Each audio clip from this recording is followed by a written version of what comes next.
Hello friends, स्वागत है आपका हमारे अपने channel mind and machine reviews में। यहाँ होती है सिर्फ काम की बातें। तो चलिए शुरू करते हैं।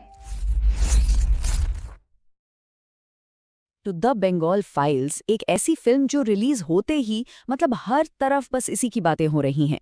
लेकिन इतनी तारीफों और विवादों के बीच जो क्रिटिक्स हैं, जो समीक्षक हैं, वो असल में क्या कह रहे हैं। चलिए आज इसी पर एक गहरी नजर डालते हैं और समझते हैं। तो सवाल ये है कि ये फिल्म आखिर इतनी चर्चा में है क्यों, और क्या ये सच में तारीफ के काबिल है भी या नहीं। आइए रिव्यूज के आधार पर इस सवाल का जवाब ढूंढने की कोशिश करते हैं। अब देखिए, इससे पहले कि हम रिव्यूज की गहराई में उतरें, ये जरूरी है कि हम पहले ये समझ लें कि ये फिल्म आखिर है किस बारे में। एक छोटा सा इंट्रोडक्शन। तो इस फिल्म को डायरेक्ट किया है विवेक अग्निहोत्री ने, और इसमें एक्टर्स भी काफी मंझे हुए हैं, जैसे मिथुन चक्रवर्ती, अनुपम खेर और पल्लवी जोशी। फिल्म का जो सब्जेक्ट है वो है 1946 के ग्रेट कैलकाटा किलिंग्स और नुआखाली दंगे। और इसकी कहानी की कोशिश ये है कि उस दौर की सांप्रदायिक हिंसा को आज के पॉलिटिकल माहौल से कनेक्ट किया जाए। फिल्म का जो नैरेटिव है ना, वो दो अलग अलग टाइमलाइन में एक साथ चलता है। एक तरफ तो ये हमें 1946 की उन दर्दनाक घटनाओं में ले जाती है, और दूसरी तरफ ये आज के समाज में जो तनाव है उस पर भी एक तरह से टिप्पणी करती है।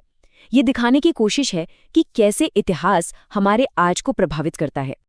तो भाई, क्रिटिक्स को इस फिल्म में अच्छा क्या क्या लगा, चलिए सबसे पहले इसकी खूबियों पर ही एक नजर डाल लेते हैं।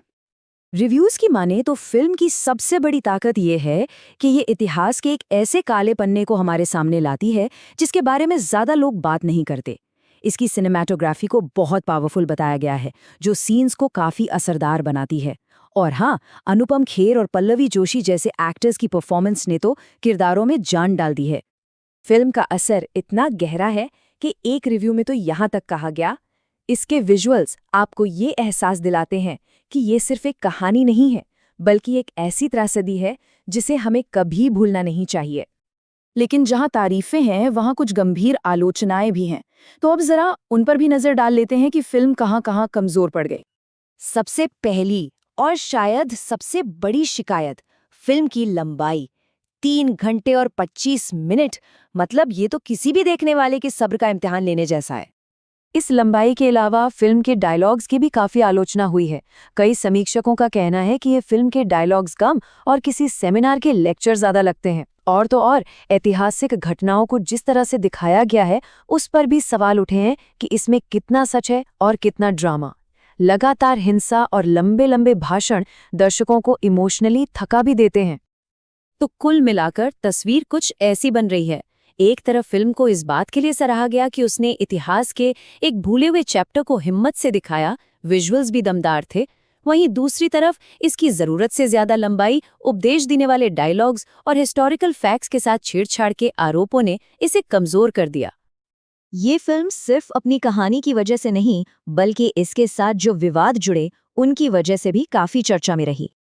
फिल्म के रिलीज के आसपास कई तरह के विवाद भी खड़े हुए, जैसे ये आरोप लगे कि पश्चिम बंगाल में थिएटर मालिकों पर इसे ना दिखाने के लिए पॉलिटिकल प्रेशर बनाया गया। कुछ ऐतिहासिक किरदारों को जिस तरह से दिखाया गया उस पर भी सवाल उठे। और सबसे बड़ी बहस तो इसी बात पर छिड़ी कि ये फिल्म इतिहास दिखा रही है या फिर इसे एक पॉलिटिकल एजेंडे के तहत सनसनीखेज बनाया जा रहा है। तो इन सारी बातों को सुनने के बाद सबसे बड़ा सवाल तो यही है कि क्या ये फिल्म देखने लायक है या नहीं। अगर हम समीक्षकों की रेटिंग्स पर नजर डालें तो तस्वीर थोड़ी मिली जुली सी है।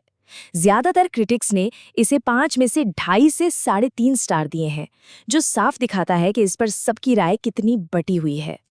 तो आखिरी फैसला क्या है? देखिए, रिव्यूज के हिसाब से ये फिल्म उन लोगों के लिए है जिन्हें गंभीर हिस्टोरिकल और पॉलिटिकल ड्रामा पसंद है, और जो स्क्रीन पर हिंसा देखने में सहज हैं। लेकिन जो लोग लंबी फिल्मों से बचते हैं या कुछ हल्का फुल्का मनोरंजन चाहते हैं, तो हो सकता है ये फिल्म उन्हें निराश कर दे। और अंत में ये फिल्म एक बहुत बड़ा सवाल हमारे सामने छोड़ जाती है कि कला के नाम पर कहानी कहने की आज़ादी और इतिहास के प्रति जिम्मेदारी, इन दोनों के बीच सही बैलेंस आखिर क्या होना चाहिए। इसका जवाब शायद हर देखने वाले को अपने लिए खुद ही खोजना होगा।